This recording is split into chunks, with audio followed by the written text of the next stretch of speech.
நான் அன்பா சொல்லுவேன், கர்த்தருடைய ஆவியானவர் இறங்கி வந்து நம்முடைய இருதயங்களை எல்லாம் ஐக்கியத்தில் கட்டி நிற்க வைக்க வேண்டுமானா ஒன்றுக்கு கவலைப்படாம எல்லாவற்றுக்காக ஜெபம்.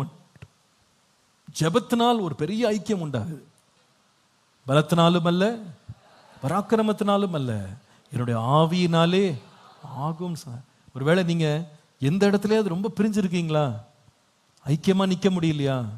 நிறைய வேளை அந்த பிரச்சனையை பற்றி ஊருக்கெல்லாம் நம்ம சொல்றோம், எல்லாத்தையும் போய் நம்ம பறைசாற்றுறோம், மற்றவங்கள்ட்டெல்லாம் போய் நம்ம மனசெல்லாம் கொட்டி தீக்கிறோம். ஆனால் யார்கிட்ட சொல்ல மறந்துடுவோம்? நான் கர்த்தர்கிட்ட போய் ஜெபம் பண்ண மறந்துட்டோம். தேவனிடத்தில் போய் அதை ஜெபம் பண்ணி பாருங்களேன். அந்த பிரச்சனையை போய் கர்த்தர்கிட்ட ஒப்பு கொடுத்து பாருங்களேன். ஆண்டவரே, என் குடும்பம் இப்படி இருக்கேப்பா, எங்களால் 2 பேரும் பேச முடியல, எங்களால் ஐக்கியமாக இருக்க முடியல, ஒன்றாக இருக்க முடியல, இப்படிப்பட்ட ஒரு பிரிவினையின் சக்தியை உள்ளே கொண்டு வந்துட்டானே ஆண்டவரே, இப்படிப்பட்ட போராட்டத்தை உள்ள கொண்டு வந்துட்டான், நான் என்ன செய்யணும் ஆண்டவரே, இதில் நீங்கள் தலையிடுங்க, ஒன்றா நிற்க வைங்கன்னு சொல்லி பாருங்க, கர்த்தர் தலையிடுவார்.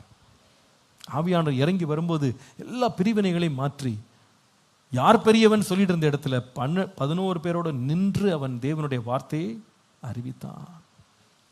நிற்கணும். அது நிற்கிறதுக்கு தான் ஆண்டவர் நம்ம கிருபையாக தம்முடைய ஆவியானவரை தந்திருக்கிறார். அதை பெறுவதற்கு செய்ய வேண்டியது ஜெபம். எல்லாவற்றுக்காக ஜெபம் பண்ணுங்க. பிரச்சனைகள் போராட்டங்கள் வரும்போது மனுஷன்ட்ட போய் சொல்வதை விட, சுய புத்தியில சார்வதை விட கர்த்தரை நம்பி அவர்கிட்ட போங்க. உன் சுய புத்தியின் மேல் சாயாமல் உன் முழு இருதயத்தோடும் கர்த்தரில் நம்பிக்கையாயிருந்து உன் வழிகளில் எல்லாம் அவரை நினைத்துக்கொள். அப்பொழுது அவர் காரியங்கள் எல்லாம், பாதைகள் எல்லாம் என்ன பண்ணுவார்? செவ்வையாக்கிடுவார். பிரச்சனைகள் எல்லாம் ஆண்டவர் பெரிய, எந்த பிரச்சனையும் அவர் தீர்க்க தேவன் வல்லவர். மனுஷனால் இது கூடாதுதான், தேவனாலே எல்லாம் கூடும்.